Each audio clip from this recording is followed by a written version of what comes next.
Profit CNBC Indonesia masih dalam segmen BUMN Performance Report 2023. Pak Edi, kita lanjutkan kembali dialognya, di mana andai saya amati begitu ya riset di lapangan ini mengamati terkait perangkat telekomunikasi mayoritas masih diisi oleh perangkat-perangkat yang memang didatangkan dari luar negeri. Menurut Anda di PT Inti khususnya, bagaimana Anda melihat hal ini? Apakah memang produksi dalam negeri juga tidak mampu didorong agar dimaksimalkan perangkat telekomunikasi yang dari luar bisa dikurangi, Pak Edi? Silakan. Ya, kalau kita lihat data memang valid gitu ya. Saya kira kalau kita bicara equipment perangkat khususnya di ICT dan telekomunikasi ini mungkin hampir 90% itu masih impor. Kita datangkan dari luar begitu ya.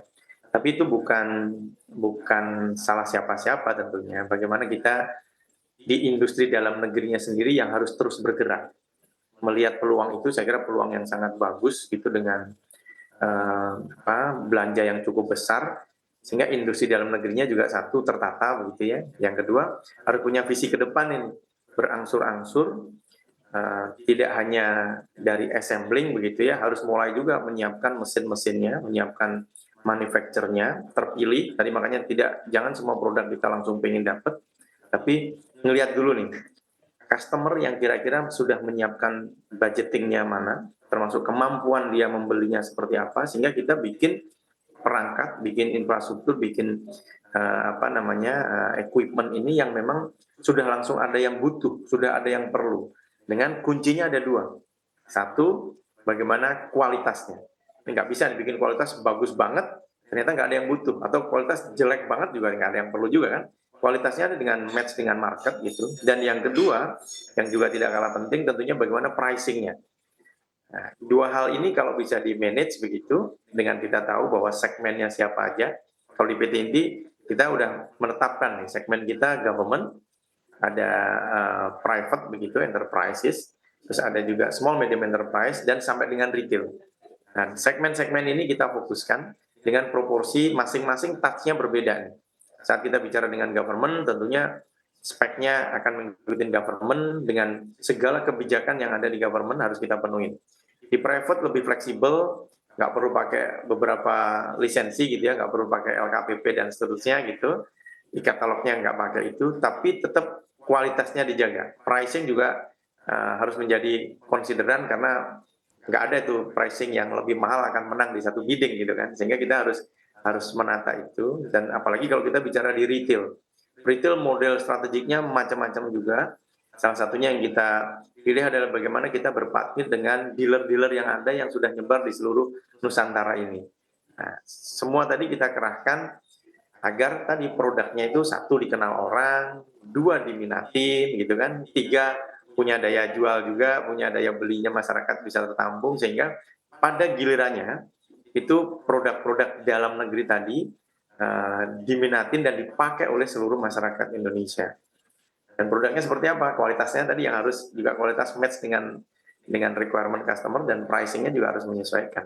Itu Mas Bram. Oke, baik. Pak Edi, andai kita bicara ketergantungan impor perangkat telekomunikasi, sebetulnya Anda dikaitkan juga dengan dukungan dari pemerintah seperti apa, atau dukungan seperti apa yang kiranya juga dibutuhkan untuk membuat manufaktur dan juga infrastruktur secara komprehensif? Pemerintah sebenarnya sudah sangat berperan ini Mas Bram dan teman-teman semua gitu ya. Salah satunya bagaimana regulasi TKDN diterapin. Nah, sekarang bisnis yang ada di kita nih, pemain-pemain bisnis nih yang harus menjawab tantangan atau policy yang sudah ada dari government itu. Kalau TKDN-nya misalkan dengan satu angka tertentu itu menjadi prasyarat di dalam beberapa bidding, khususnya yang dari government ini. Dalam rangka tadi sebenarnya membangun industri dalam negeri. Tapi yang sering tadi ngambil simpelnya aja nih, cuman sekedar packaging di depan, tidak bicara long term, tidak menyiapkan kompetensi, tidak menyiapkan lahan untuk rencana pabriknya, tidak menyiapkan mesin-mesinnya. Kami mencoba di BTNT realistis begitu. Short term-nya kita bahwa kita kalau nunggu semua jadi butuh waktu yang lama, sehingga kita menyiapkan yang sifatnya short term atau quick win gitu ya. Tapi long term-nya, in journey-nya kita juga siapin tadi suatu facility yang pada gilirannya nanti pada suatu volume tertentu kita harus membangun pabrik, dan itu sudah kita mulai, dan harus selektif tadi. market continuity. Jadi kita harus bisa membidik gitu ya, eh, program-program apa yang dibutuhkan oleh masyarakat, dibutuhkan oleh customer di bidang ICT ini, yang in the long term itu masih sustain terus begitu. Nah, peran pemerintah tadi saya kira sudah cukup bagus gitu, tinggal kita menjawabnya aja nih. Dan persaingannya pasti kuncinya dua tadi, bagaimana kualitas dan bagaimana pricingnya. Contoh begini, salah satu genuine produk kami di PT Inti ini, brandnya udah brand Inti, teman-teman bisa ngecek, itu adalah laptop.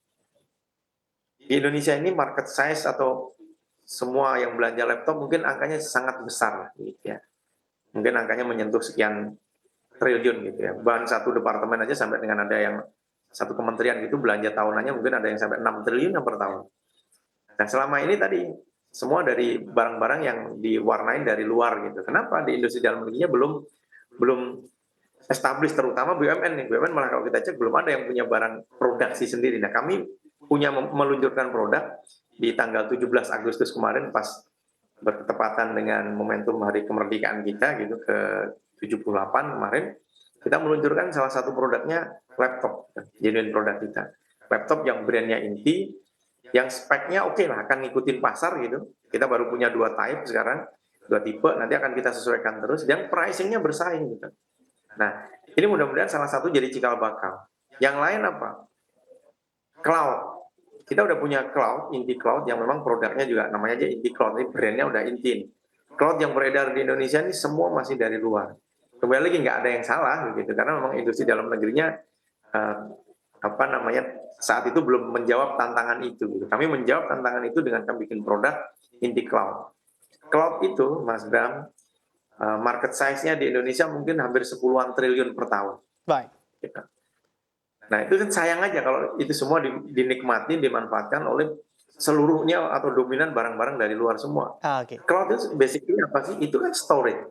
Basically ada fisiknya namanya IaaS gitu, infrastruktur as a service, sampai nanti di software as a service gitu ya, sampai platform as a service dan seterusnya lah gitu, ada security-nya dan seterusnya. Oke. Nah kami mencoba bikin dan ready to sell saat ini, bersyukur sudah mulai ada pelanggannya.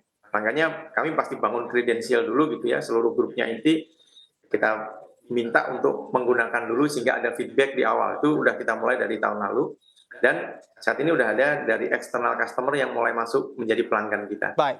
Nah kembali lagi, mudah-mudahan ini jadi cikal bakal gitu ya, terus menerus nanti dilengkapin lagi, disempurnakan lagi, di-advance-kan lagi menuju persaingan yang kita tidak kalah dengan teknologi dan produk dari luar tadi, dari global gitu. Oke, baik, tentunya kami juga menunggu begitu ya inovasi-inovasi selanjutnya yang tentunya dikeluarkan oleh PT Inti dan juga banyak berkontribusi bagi tanah air kita. Terima kasih Direktur Utama PT Inti, Edi Wicara, atas kesediaannya bersama kami bergabung di Zoom di CNBC Indonesia. Sehat dan juga sukses selalu untuk Anda.